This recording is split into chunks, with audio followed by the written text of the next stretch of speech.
시온 찬양대의 찬양을 하나님 받으신 줄로 믿습니다. 할렐루야. 미국의 유명한 코넬 대학교에서 개구리를 대상으로 실험을 했습니다.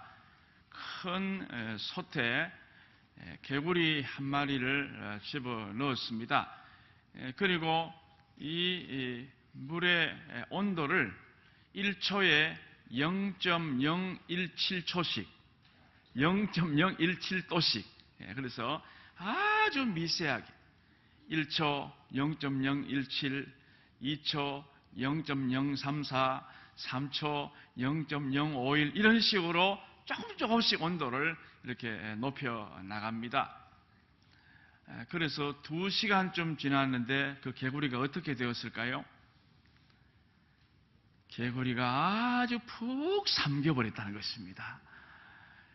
이 개구리가 처음에 물에 넣었을 때는 시원하다, 좋다 그러다가 조금 이제 한 30분쯤 지나니까 따뜻해지는 거예요. 참 따뜻하게 참 좋네, 좋다 그러다가 2시간 지나고는 완전히 이 곰탕처럼 개구리탕이 되어버렸다는 것입니다. 처음에는 이 감지를 못했어요.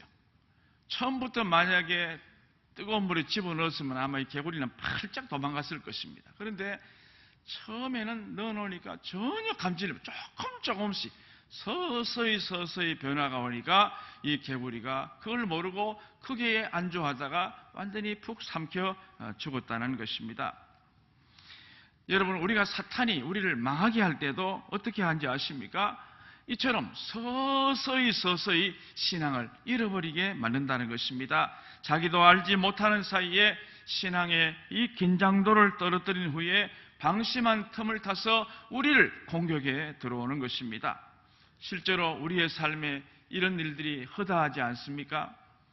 남편이 핍박을 하고 남편이 교회를 나오지 않고 남편이 나올 듯 말 듯 그래도 안 나오고 그럴 때는 부인들이 얼마나 기도합니까? 그 남편을 위해서 어쨌든 이 남편을 구원하기 위해서 날마다 새벽마다 나와서 눈물로 기도하고 수요도 나오고 금요일도 나오고 주일은 물론이고 날마다 하나님께 나와서 간구하고 기도하지만은 막상 남편이 교회를 나오고 믿음 생활을 시작하고 잘하게 될 때에 그때부터 이제 신앙의 이 긴장이 떨어지고 모든 이런 영적인 이런 긴장들을 늘어뜨리면서 완전히 기도와 담을 쌓게 된다는 것입니다.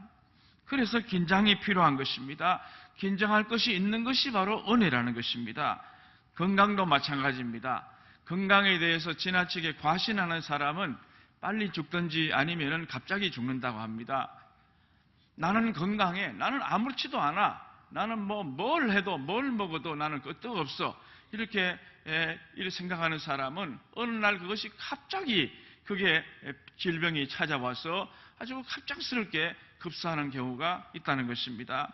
도리어 검사를 받았는데 전혀 생각지도 않는 당뇨입니다. 이렇게 만약에 판명이 나면은 그때부터 이 사람은 평상시에는 안 하던 운동도 열심히 하게 되고 음식도 아무거나 먹던 거를 골라서 먹고 많이 먹던 것도 적당히 먹고 가려서 먹고 그래 하면서 도리어 그 당뇨 때문에 점점 조심하게 되고 긴장하게 되면서 오래오래 생명을 유지할 수 있지 않습니까? 처음에는 충격이었지만 그것이 전화위복이 되어가지고 긴장하게 만들고 조심하게 만들어서 더 건강하게 살 수 있게 되는 것입니다. 사도 바울도 고린도후서 12장 6절에 자기 몸에 있는 이 가시 때문에 하나님 앞에 3번이나 간절하게 이 가시를 없애달라고 그렇게 기도를 했습니다. 그런데 이 바울의 그렇게 기도 소리를 주님이 들으시지 않으시고 도리어 내 은혜가 내게 족하다. 이는 내 능력이 약한 데서 온전하여 짐이라 라고 하시면서 고쳐주시지 않는 거예요. 바울은 원래 많은 사람에게 질병을 고쳐주고 바울이 가는 곳마다 치유 역사가 나타나는데 정작 자기는 그 질병에서 노인받지를 못했습니다. 약한 데서 온전해진다는 말이 무슨 말입니까? 너에게 있는 그 약함 때문에 하나님의 능력이 온전히 나타난다는 그런 말씀입니다. 이 바울은 내가 약하기 때문에 더 하나님 앞에 엎드리게 되고 더 기도하게 되고 더 조심하게 되고 내가 약하기 때문에 더 겸손하게 되고 그래서 이 바울은 롱런을 하지 않습니까? 이 바울은요 빨리 그 질병 때문에 중간에 도중 하차할 수 있음에도 불구하고 도리어 능력 많으신 그 전능하신 하나님께 기도하면서 매달리면서 조심하면서 살았더니 그는 결국은 나의 달려갈 길을 마치고 내가 선한 싸움을 싸우고 믿음을 지켰다라고 그렇게 말할 수 있는 그런 고백의 자리까지 나가게 된 줄로 믿습니다. 그래서 바울은 내가 나의 약한 것을 자랑한다라고 고백합니다. 여러분 우리가 세상을 살면서 내가 강하다, 내가 최고다, 내가 능력이 있다라고 고백하기보다 나는 부족합니다, 나는 연약합니다, 나는 약합니다라고 늘마다 하나님께 고백하며 나아갈 때 우리 하나님께서 우리의 삶을 지켜주시고 붙들어주시고 함께 하시는 줄로 믿습니다. 오늘날의 교인들은 이 겸손과는 조금 거리가 점점 멀어지는 것 같습니다. 왜냐하면 좀 살만하거든요. 이제는 뭐 먹고 살만하고 이제는 또 어느 정도 배울 것도 배웠고 이제 가질 것도 가졌고 그러니까 이제는 마음껏 누리며 그냥 엔조이하며 살자 이렇게 생각하는 것 같습니다. 그러면서 방심하는 것입니다. 신앙의 긴장을 놔버리는 것입니다. 그 결과가 무엇입니까? 실수하게 되는 것입니다. 긴장감이 사라져버리는 것입니다. 하나님 없이도 하나님께 아둥바둥 매달리지 않아도 내 힘으로 살 것 같으니까 아쉬울 것 없이 살아갑니다. 그래서 부르짖어서 기도하지 않습니다. 예배의 자리로 나오기를 기피하고 싫어합니다. 여러분 다윗이 언제 실수하고 넘어졌습니까? 다윗이 유대 광야를 막 쫓겨다닐 때, 다윗이 사울에게 막 핍박을 당할 때, 저 블레셋까지 도망갈 때, 미친 척하고 완전히 그 목숨을 연명할 때 아닙니다.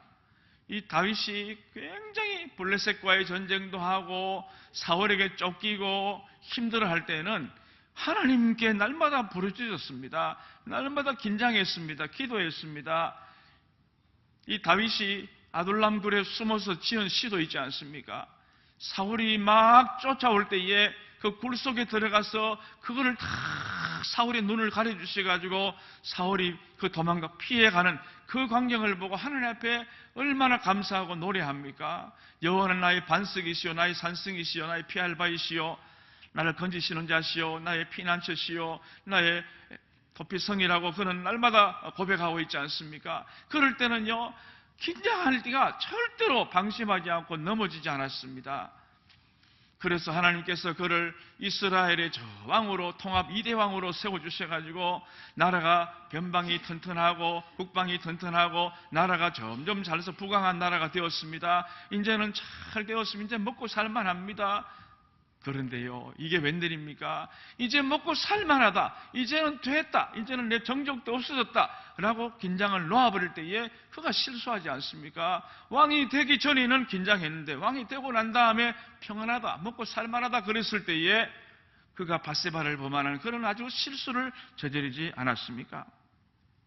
우리의 삶에도 긴장을 늦출 때에 이런 문제들이 많이 발생합니다. 학생들이 죽기 살기로 공부할 때는 아무 문제가 없습니다.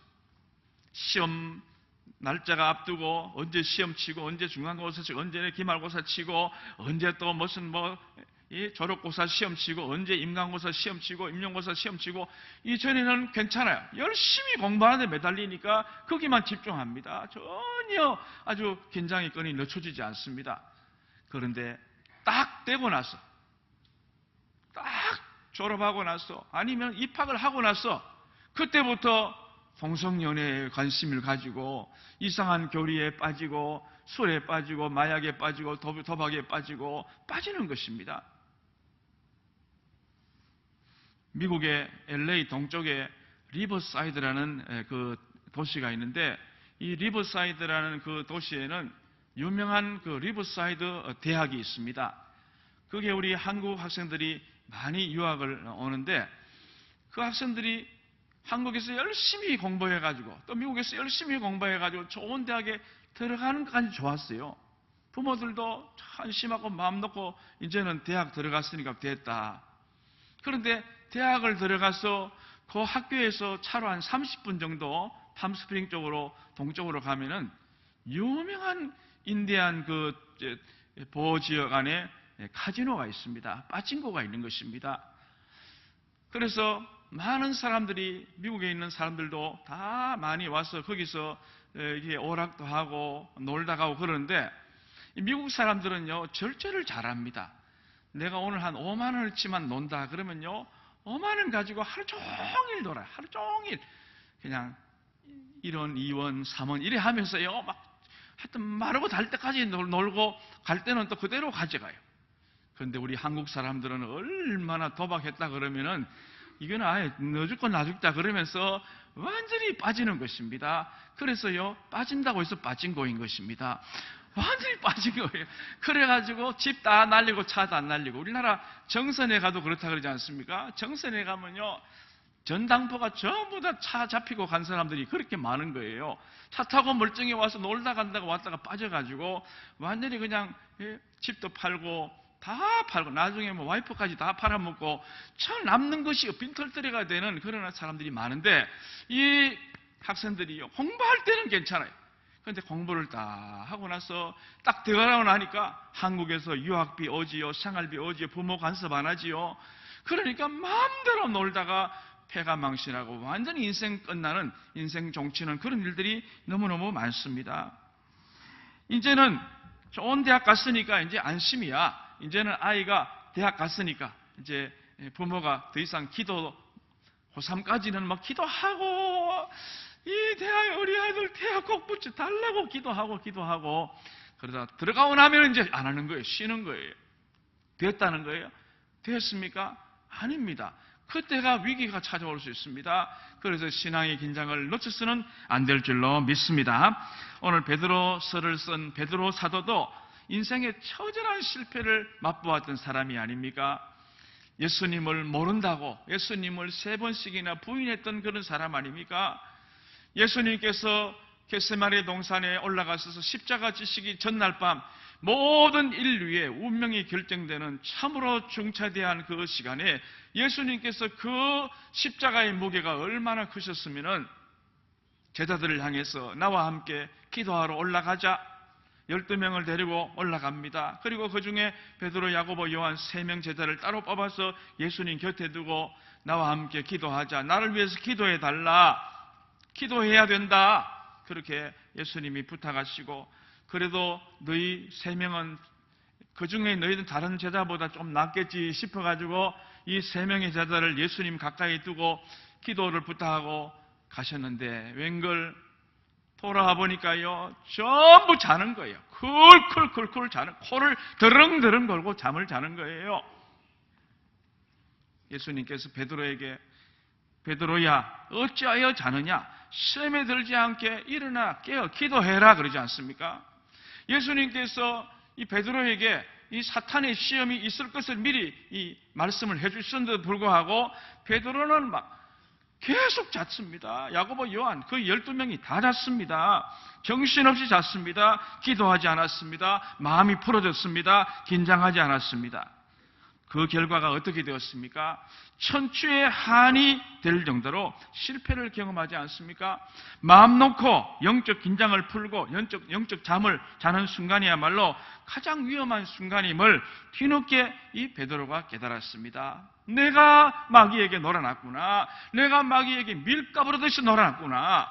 내가 마귀에게 당했구나. 처절한 실패를 경험한 다음에 다시는 내가 이런 이 어리석은 실수를 범하지 아니하리라. 그렇게 하고 성령 충만해서 마지막 자기가 십자가에서 순교를 당할 때까지 긴장하며 마지막까지 끝까지 그 일을 자기 귀한 달려갈 길을 달려가지 않았습니까?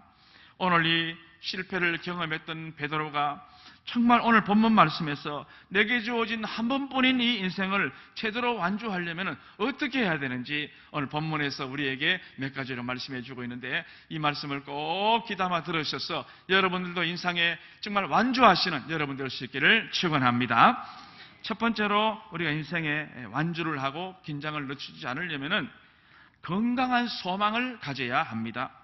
미래에 대한 꿈이 없고 이루어야 할 인생의 과제가 없는 사람은 되는 대로 아무렇게나 삽니다. 그러나 꿈이 있는 사람은 그렇지 않습니다. 그 꿈을 이루기 위해서 최선을 다해 살아가는 것입니다. 오늘 본문 13절 말씀을 우리 다 함께 읽어보시겠습니다. 13절요. 그러므로 너희 마음에 허리를 동이고 근신하여 예수 그리스도께서 나타나실 때에 너희에게 가져다 주실 은혜를 온전히 바랄지어다. 할렐루야. 허리를 동이라, 이 말은 허리띠를 동여 매라 그 말입니다. 허리띠를 찔끔 매라 그 말입니다. 고대 사회에는 이 겉옷이 전부 다 도포와 같아가지고 이거를 두루마기 같아서 이거를 허리띠를 졸라매지 않으면은 일도 할 수 없고 아무것도 거추장스러워서 할 수가 없습니다. 그래서 그걸 동여 매야 되는 것입니다. 동여 매라, 이 말은 어떤 상황이 벌어진다 할지라도 뛸 수 있는 준비를 갖추라 그 말입니다. 항상 준비 태세를 갖춰라. 마치 군에서 군인들이, 전방에 있는 군인들이 5분 대기조 하는 것과 마찬가지입니다. 저희는 3분 대기조를 했습니다. 3분 대기조. 전방에 비무장지대 내에 무슨 바스락 소리가 났다, 무슨 폭발음이 들렸다 그러면요 3분 내로 출동해야 됩니다. 3분 내로 출동하려면 옷을 입고 자야 됩니다. 그리고 전부 다 신발을 신고 자야 됩니다. 철문만 옆에 딱 놓고요, 총만 옆에 딱 놓고 바로 그냥 비상걸으면 바로 눈 뜨자마자 바로 해가지고 이미 신발을 신어놨겠다. 철문만 쓰고 탄띠만 들고 총 들고 바라라락 뛰어나가지고 M60 그 트럭에 딱 올랐다고 부릉 걸고 나가는 게 3분 만에 나가야 되는 것입니다. 영적 긴장을 놓치면 안 되는 거예요. 헬렐레 프로제가 자면은 어떻게 그 나라를 지킬 수 있습니까?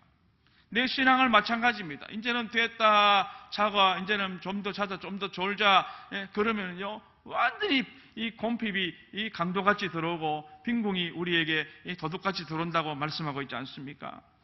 허리띠를 동여 매라. 언제 어떤 상황이 벌어진다 할지라도 뛸 수 있는 준비를 하고, 마음의 긴장을 풀지 말고, 경각심을 가지고 살라, 그 말입니다. 그리고 동시에 17절 하반절에 너희가 나그네로 있을 때를 두려움으로 지내라 그랬습니다. 허리띠를 졸라매고 그 다음에 뭐 해야 되느냐? 두려움으로 지내라. 벌벌벌 떨면서 지내라 그 말이 아니고 경각심을 가지고 지내라, 그런 말씀인 것입니다. 하나님 앞에서 자신의 마음을 돌아보아 바르게 살라 그 말입니다. 예수 그리스도께서 나타나실 때에 너희에게 가져다 주실 은혜를 온전히 바라면서 거기에 소망을 걸고 미래의 비전을 두고 살아가라고 말씀하고 있는 것입니다. 그렇다면 예수님께서 재림하실 때에 우리에게 가져다 주실 은혜가 무엇입니까? 우리에게 어떤 은혜를 주십니까? 데살로니가 전서 2장 19절에서 20절에 보니까 바울은 이렇게 말합니다. 우리의 소망이나 기쁨이나 자랑의 면류관이 무엇이냐? 그가 강림하실 때에 우리 주 예수 앞에 있는 너희가 아니냐? 너희는 우리의 영광이요 기쁨이니라 라고 바울은 말을 했습니다. 이 말씀은요, 주님 다시 오시는 그날 예수 그리스도 앞에서 내가 복음을 전했던 너희 각자 한 사람 모두가 주께서 내게 베풀어 주실 자랑의 면류관이다라고 바울은 고백을 했던 것입니다. 사도 베드로 또한 마찬가지입니다. 이러한 건강을 소망을 가졌습니다. 지금 비록 힘들고 어렵고 낙심 가운데 있다 할지라도 우리가 이 내 모든 소망을 주님께 두고 예수 그리스도께서 언젠가 나에게 영광의 면류관을 씌워주실 것을 믿고 나아갈 때에 우리의 이 모든 영적인 이 전투에서 우리는 지지 않고 승리하게 될 줄로 믿습니다. 하나님께서 내게 베풀어 주실 그 면류관을 소망하는 자는 긴장의 끈을 놓치지 않는 것입니다. 긴장이 풀어지지 않는 것입니다. 내가 마지막 내 생명 다하는 그날까지, 마지막 천국문에 들어갈 때까지 긴장을 놓아서는 안 되는 것입니다. 마치 마라톤 선수가 42.195를 달리면서 42km를 달리고 195m 남았다고 긴장을 풀으면 탁 쓰러지는 것입니다. 끝까지 한 바퀴 두 바퀴 마지막에 꼬리좀 들어갈 때까지 긴장을 놓아서는 안 되는 것입니다. 사랑하는 여러분, 오늘 저와 여러분에게도 이러한 거룩한 소망이 있기를 간절히 축원합니다. 세상에서 돈 많이 벌고 출세하고 잘 먹고 잘 사는 것만 우리의 꿈과 소망이 되어서는 안 됩니다. 참된 비전은 내게 주어진 물질, 내게 주어진 성공, 그리고 이 성공을 가지고 그 다음에 무엇을 할 것인가 하는 목적이 분명해야 한다는 것입니다. 내가 대학 들어가고 내가 졸업하고 내가 취직하고 여기까지만 목표를 두면 안 된다는 것입니다. 내가 이걸 들어간 다음에 뭐 할 것이냐, 들어간 다음에 주님 영광을 위해서, 하나님 나라 위해서 내가 어떻게 살 것인가는 분명한 이 비전과 목표가 없으면은 그 사람은 긴장의 끈을 놓게 되고 결국은 쓰러질 수밖에 없다는 것입니다. 돈 많이 벌고 나면은 죄에 빠지고 타락합니다. 잘 먹고 잘 살게 되면은 영적인 긴장감이 풀려서 신앙의 위기가 찾아오는 것입니다. 그래서 하나님께서는 미리 그것을 아시고 이스라엘 백성들을 가나안 땅으로 인도하시기 전에 그 가나안 땅에 들어가서 너희가 이러한 것들은 잊어버리지 말라 분명히 말씀하고 있는 것입니다. 신명기 8장 11절에서 14절 말씀, 하나님께서 이스라엘 백성들에게 주신 이 약속의 말씀, 이 명령의 말씀을 우리 다시 한번 읽도록 하겠습니다. 시작. 내가 오늘 내게 명하는 여호와의 명령과 법도와 규례를 지키지 아니하고 내 하나님 여호와를 잊어버리지 않도록 삼갈지어다. 내가 먹어서 배부르고 아름다운 집을 짓고 거주하게 되며 또 소와 양이 번성하며 내 은금이 증식되며 내 소유가 다 풍부하게 될 때에 내 마음이 교만하여 내 하나님 여호와를 잊어버릴까 염려하느라 여호와는 너를 애굽 땅 종되었던 집에서 이끌어 내시고 그랬습니다. 너희가 그 가나안 땅에 들어가서 은금이 많아지고 재산이 많아지고 모든 것이 풍부할 때에 이제 됐다라고 마음 놓으면 안 된다는 것입니다. 그러면은 마귀의 밥이 된다는 것입니다. 거기 가서 내가 한 이 모든 명령을 잊어버리지 말라, 기억해라라고 주님이 누누이 말씀하고 계십니다. 전도서 12장 1절에도 너는 청년의 때에 너의 창조주를 기억하라. 곧 공고한 날이 이르기 전에 나는 아무 낙이 없다고 할 해가 가깝기 전에 하나님을 기억하라 그랬습니다. 하나님을 기억하라. 긴장의 끈을 놓치지 말라 그 말 아닙니까? 여러분 모두는 어떠한 경우에도 이 세상을 살아가면서 세상 것에 마음 뺏기지 말고 영적 긴장감을 늦추지 말고 하늘의 상급을 기대하면서 건강한 소망을 가지고 살아갈 수 있기를 축원합니다. 두 번째로는 건강한 소망을 가진 이후에는 뭘 해야 되느냐? 우리의 삶에 변화가 있어야 한다는 것입니다. 오늘 14절 말씀 다시 한번 읽겠습니다. 14절 너희가 순종하는 자식처럼 전에 알지 못할 때에 따르던 너희의 사욕을 본받지 말고 그랬습니다. 전에 알지 못한 때가 언제입니까? 전에 알지 못한 때는요, 하나님을 알지 못할 때, 예수 그리스도를 믿지 않을 때에, 내가 구원받지 않았을 때에 그 말이죠. 내가 예수 믿기 전에의 내 삶의 주인이 누굽니까? 내 삶의 모든 주인은요, 내 사욕입니다. 사욕. 욕심입니다. 욕심 따라 움직이는 거예요. 내 모든 것은 목표가 분명한 하나님의 비전과 뜻이 아니고 전부 내 사리사욕, 내 욕심 따라 움직이게 되었습니다. 욕심 따라 살다가 결국은 이 실패하는 인생이 되지 않습니까? 그러나 내가 예수님을 만난 다음에 어떻게 됩니까? 만난 다음에는 바뀌어져야 된다고 오늘 15절 16절에서 말씀하고 있습니다. 오직 너희를 부르신 거룩한 이처럼 너희도 모든 행실에 거룩한 자가 되라.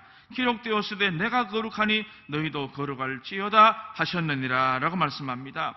예수님을 알지 못하고 예수님을 만나지 못했을 때에 그 사역을 본받는 삶을 완전히 뒤로 하고 버리고 이제는 주님 만난 이후에는 내 삶이 달라져야 하는 줄로 믿습니다.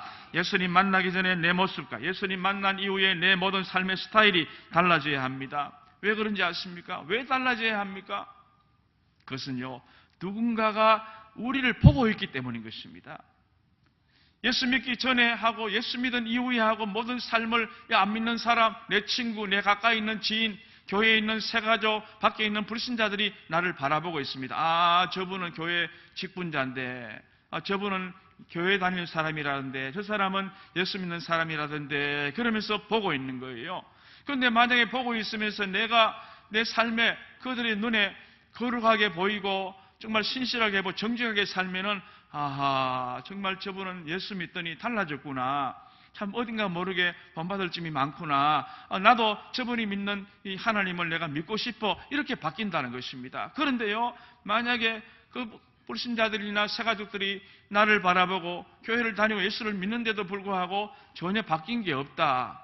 아니면 우리보다 더 못하다. 그러면 우리가 어떻게 그 예수 그리스도를 증거할 수 있습니까? 어떻게 가서 자신 있게 교회 나오십시오 말할 수 있습니까?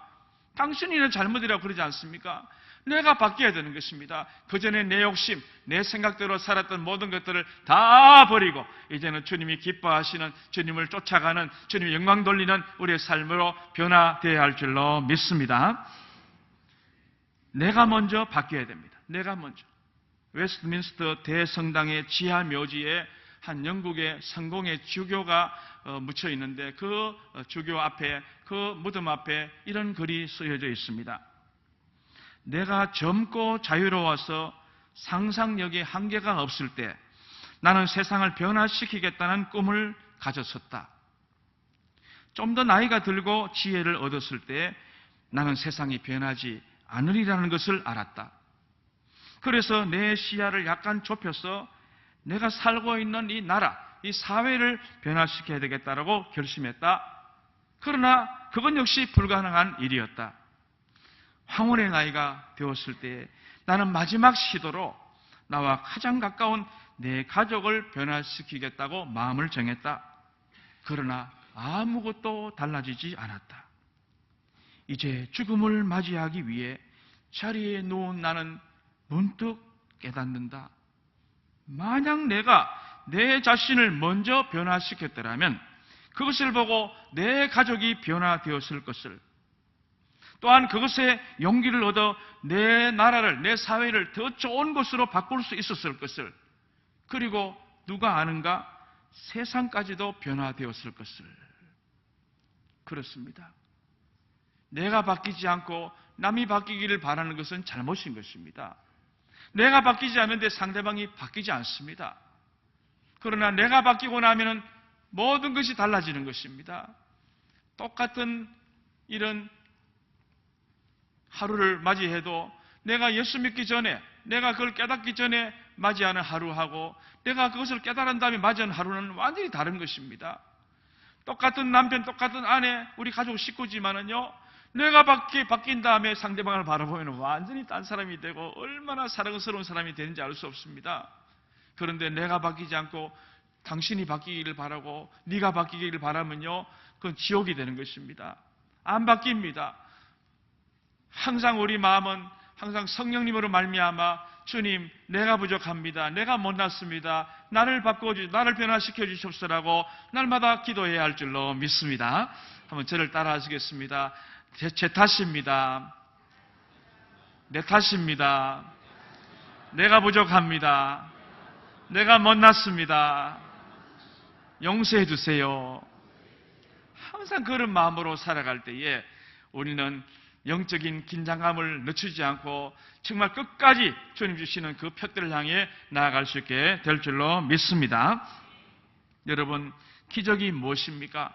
기적은 딴 게 기적이 아니고요, 전혀 변할 것 같지 않는, 전혀 바뀔 것 같지 않는, 내가 예수님 믿고 성령님 안에서 내 성품이 조금씩 변화돼가고 조금씩 다듬어가고 정말 이 아름다운 모습으로 변화되는 것이, 그것이 바로 기적이지 다른 게 기적이 아닙니다. 나같이 고집불통, 나같이 욕심쟁이, 나같이 뺀돌이, 나같이 내가 봐도 한심한 난데 한 10년, 20년 지나놓고 보니까 얼마나 달라졌는지 모릅니다. 여러분, 지나가시다가 누가 봐서 혹시 권사님이시죠? 이렇게 말을 해야지. 교회 다니고 신앙생활 하는데 권사님 안 같이 보이고 이러면 안 되는 거예요. 항상 우리 모습을 날마다 변화되어가는 그런 모습으로 바꿔야 할 줄로 믿습니다. 세 번째로, 영적 긴장을 늦추지 않으려면 중요한 세 번째가 뭐냐? 하나님을 바르게 인식해야 됩니다. 하나님을 올바르게 알아야 된다, 그 말이죠. 오늘 17절에 보니까 베드로는 하나님에 대해서 두 가지 측면으로 소개했습니다. 첫째는 뭐냐? 우리를 심판하시는 공의의 하나님. 두 번째로는 우리를 한없이 사랑하시는 사랑의 아버지. 이 두 가지로 설명을 하고 있습니다. 그런데 만약에 하나님을 공의의 하나님으로만 아는 사람은 주님 생각하고 조금만 잘못하면 벌벌 떨고 도망가고 무서워하고 그렇게 살아갑니다. 그런데 만약에 사랑의 하나님만 또 안다 그러면은 그 사람 하나님 앞에 무리하게 행동하고요, 하나님 앞에 함부로 행동할 때가 많습니다. 여러분, 어느 것이 맞습니까? 사랑의 하나님, 공의의 하나님, 이 둘 중에 무엇이 맞습니까? 어느 것이 정답입니까? 그것은요, 하나님은 심판주이신 동시에 사랑의 아버지이신 줄로 믿습니다. 하나님은 심판의 주님이신 동시에 우리를 한없이 사랑하시는 우리 아버지시라 그 말이죠. 그래서 하나님께서는 공의 하나님이시기 때문에 반드시 공의라는 것은 죄를 지으면 심판을 하시게 되어 있습니다. 그런데 공의 하나님께서 우리를 심판하셔야 되는데 또 동시에 사랑의 하나님이시기 때문에 우리를 죄 지은 대로 그대로 벌하실 수 없기 때문에 우리를 처벌하실 수가 없는 거예요. 사랑의 하나님이시다 보니까 그래서 하나님께서는 친히 자신의 몸을, 인간의 몸을 입고 이 땅에 내려오셔서 십자가에서 못 박혀 돌아가셨습니다. 이것이 바로 우리의 공의의 하나님, 사랑의 하나님, 모든 것을 이루시는, 완전히 충족시키는 그런 역사가 바로 십자가 사건인 것입니다.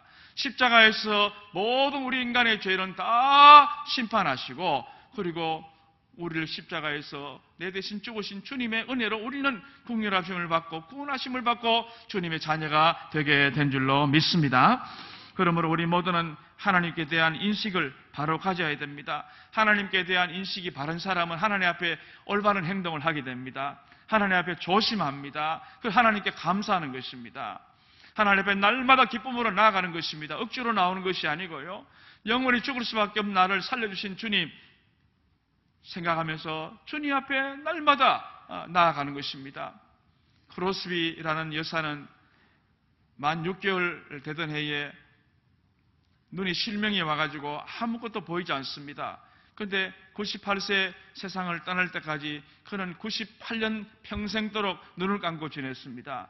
여러분, 눈을 감고 평생을 지냈는데 뭐 그렇게 감사할 것이고 뭐 그렇게 찬송할 것이 있고 뭐 그렇게 주님 앞 예배에 나올 수 있습니까? 그런데 이 크로스비 여사는 나같이 못나고 나 같은 장애인, 나같이 부족한 나이임에도 불구하고 나를 너무나도 사랑하셔서 십자가에서 피 흘려 돌아가시고 나를 하나님 백성으로 삼아주시고 천국 백성으로 만들어주신 그 하나님의, 예수님의 은혜를 생각할 때에 감사하지 않을 수 없습니다. 그래서 내가 매일 십자가 앞에 더 가까이 가오니 구세주의 흘린 보배 피로써 나를 정케 하소서. 날마다 주님 앞에, 십자가 앞에 나가는 삶을 살았던 것입니다.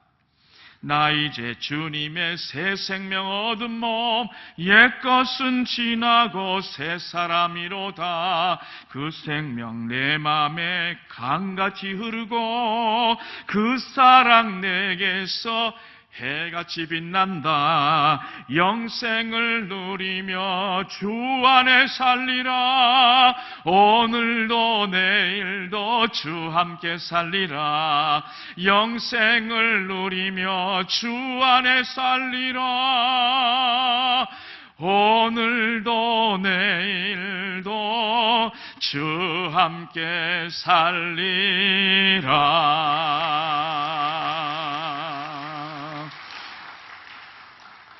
그렇습니다. 하나님을 바르게 인식하는 사람은 주님 앞에 나오기를 기뻐합니다. 예배의 자리에 나오기를 기뻐합니다. 기도의 자리에 나오기를 즐겨하는 것입니다.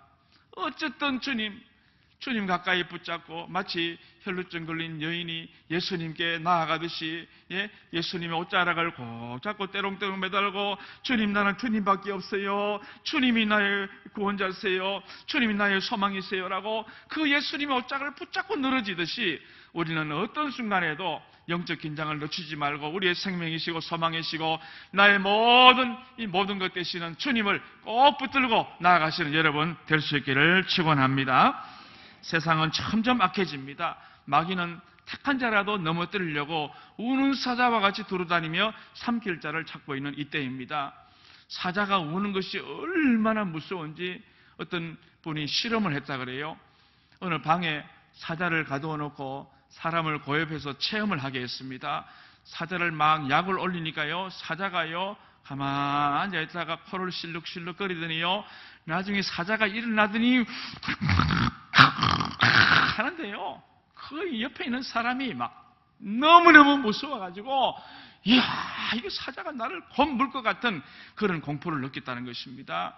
마귀가요, 우는 사자와, 배고파서 우는 사자와 같이 우리를 막 삼키려고 빈틈을 노리고 있습니다. 그러면 우리는 영적인 긴장을 늦춰서는 안 됩니다. 항상 신앙의 끈, 허리에 진리 허리띠를 동에 매고 의의 형배를 붙이고 믿음의 전신갑주를 입고 평안의 매는 평안의 신발을 신고 성령의 검을 들고 앞을 향해 나가야 할 줄로 믿습니다.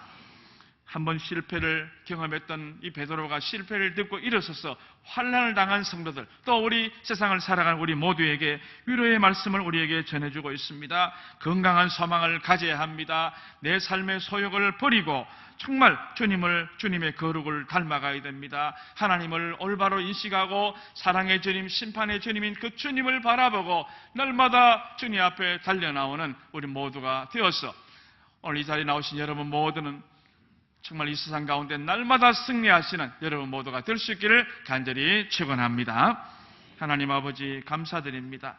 세상에 환난이 많고 염려가 많고 근심도 많고 유혹도 많고 나를 넘어뜨리게 하는 그런 미혹도 많지만은 오늘 베드로 사도의 말씀처럼 하나님 항상 영적인 긴장을 놓치지 말고 신앙의 긴장을 하고 끝까지 우리에게 달려갈 길을 끝까지 달려갈 수 있는 저희 모두가 될 수 있도록 힘주시고 능력 주시고 은혜 베풀어 주시옵소서. 예수님 이름으로 기도하옵나이다. 아멘.